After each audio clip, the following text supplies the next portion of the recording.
नमस्कार दोस्तों, मैं हूं Ashish Shukla from deep knowledge और मैं आज आपको शेयर करना चाहता हूं कि आप दूर तक कैसे सोच सकते हैं, बहुत दूर तक कैसे सोच सकते हैं।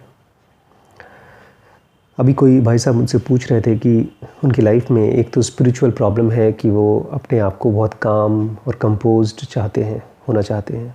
वो चाहते हैं उनकी लाइफ में एक तरह की एंथुसियाज़म हो, एक तरह का जोश हो जब कुछ भी काम करे, जैसे उनके बच्चे के लाइफ में होता है। 2 साल का बच्चा है उनका।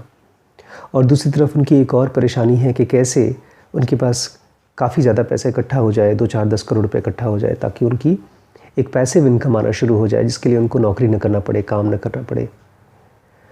अब ये दोनों एक्टिविटीज़ उनको इतना परेशान करती हैं कि वो बहुत दूर तक की सोच नहीं पाते।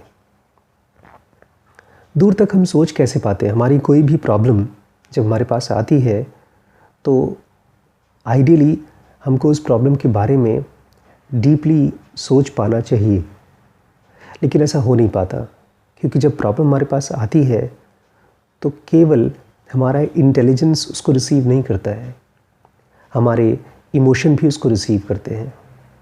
और एक प्रॉब्लम जब भी प्रॉब्लम की तरह आती है तब हमारा इमोशंस उसको बहुत अच्छे तरीके से रिसीव नहीं कर पाता। वो डर जाता है, या गुस्सा हो जाता है, या इरिटेट हो जाता है। उस कंडीशन में क्या करें? अगर आप ये समझ लें कि आपके अंदर 2 अलग अलग माइंड्स हैं, एक इंटेलिजेंस है और एक इमोशन है, तब आप देख पाएंगे कोई भी प्रॉब्लम जब आपके पास आती है, कोई भी इंसान आपके पास आता है, वो इंसान आपको कुछ न कुछ बहुत थोड़ी सी चीज़ सिखाने की कोशिश कर रहा होता है, और बहुत आसान हो जाएगा, आप उसको सीख भी जाएंगे, बशर्ते आप उसको समझ पाएँ कि ये इम्पेरेटिव है, ये बहुत ज़रूर है आपकी लाइफ में होना। अगर सिचुएशन नहीं आती तो आ नहीं सकती, लेकिन लाइफ ने आपको दिया है। इस लाइफ की सिचुएशन से अगर आप मुंह मोड़ करके भागने की कोशिश करते हैं, उसको हम लोग बोलते हैं डर। अब वो आ गई आपके सर।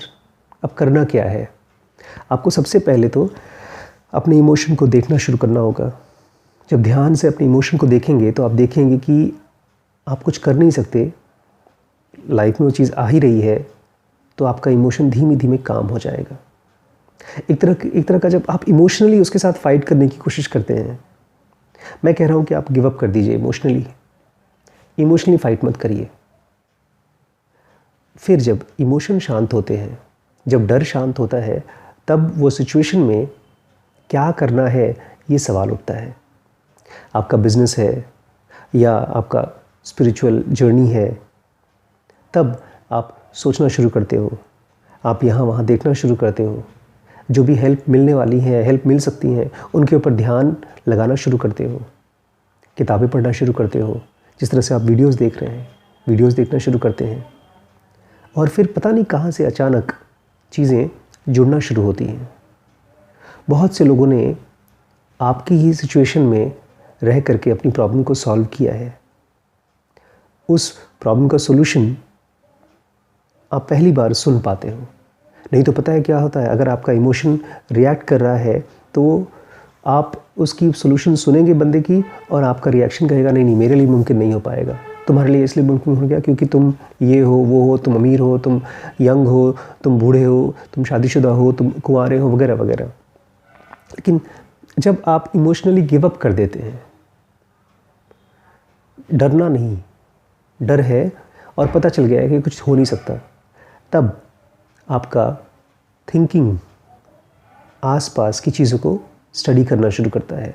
आप अपने थॉट्स को आगे चलने देते हैं। आपको ये भी देखना पड़ेगा कि कौन से थॉट्स आपके इमोशन से ड्राइव हो रहे हैं और कौन से थॉट्स हैं जो इमोशन के बिना ड्राइव हो रहे हैं। इमोशन के साथ ड्राइव होना मतलब अरे यार ये नहीं हुआ तो ये हो जाएगा, और इंटेलिजेंस से ड्राइव होना या इमोशन के बिना ड्राइव होने का मतलब अच्छा यार अगर मैं इस काम को ऐसे करता हूँ तो क्या होगा। पता है इसको बिजनेस में क्या बोलते हैं? You have to do many small experiments लेकिन एक्सपेरिमेंट करेंगे कब अगर आप डरते रहेंगे तो?